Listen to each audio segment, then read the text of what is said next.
director, it's always the question sort of when a movie is adapted from a book, you know, how true are you going to remain to the source material? And some, you know, if you take like The Walking Dead, which really veers very, very far away, and then you have sort of Harry Potter, which stays closer. What was it like when you first decided, when you took it on in terms of deciding, well, we might make some changes here, but we also want to make sure we keep this really true? Well, the source material is pretty great.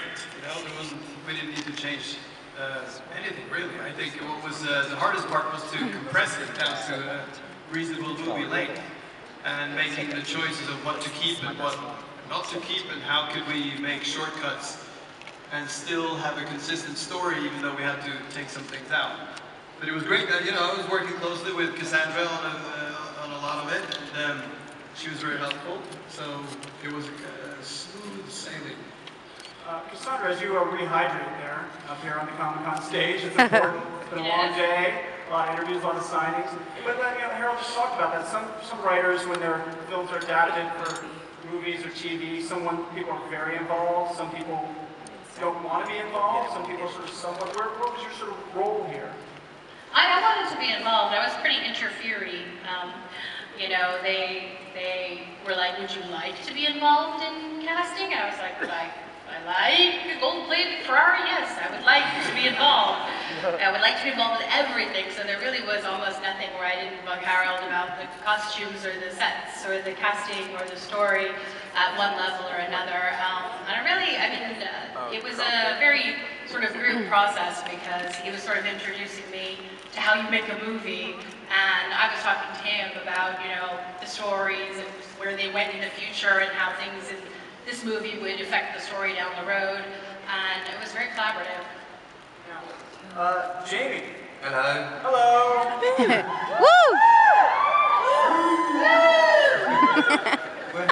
You are an arrogant bastard, sir. Thank you very much. Thank you so much. I'm talking about your character. Right. And you. No, your character. Jason's pretty arrogant in the books. He's a guy who has a definite attitude, so he's walking around with a tude.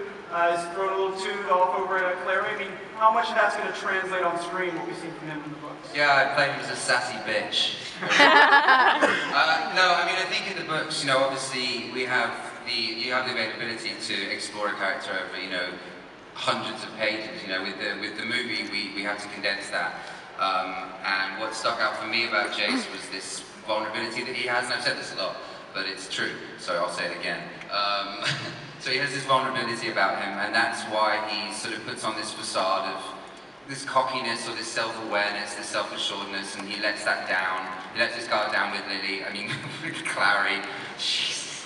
With Clary, and so you know, for him, that's his bag, and I made him really grumpy quite a lot of the time, but he needed to be grumpy in order for you to feel for him later on in the story. Robert, you have some experience in sort of supernatural projects. This guy knows immortality. I might take my shirt off. That's right, you know immortality from the Misfits, so how does sort of the Downworlders here differ from the characters in that show? Well, I mean, in the characters in Misfits, when they all get cursed with these superpowers, the superpowers were more like extensions of their own insecurity. You know, so they came very much from within them, whereas the Downworlder characters are kind of part demon, part human. They're a mix of the two, and they've learned to live peacefully with people, and so they've... so the superpowers and the demonic aspects of the characters in One Instruments differ greatly. Kevin? We learn a lot about your character, Alec, throughout the books. A lot of stuff happens with him, a lot of good stuff, some not so good stuff. How much did you peek ahead and sort of see what happens later? And if you did peek ahead, because you're a big cheater, how did you either include... my wife. You're allowed to read ahead, you know. You're allowed to read it, but how much do you sort of include or exclude that stuff, that what you know, when playing him for this movie, from this book? Well, I mean, I think we all were on the same page, which, you know, the main focus when I spoke to Harold was, you know, we were making one film.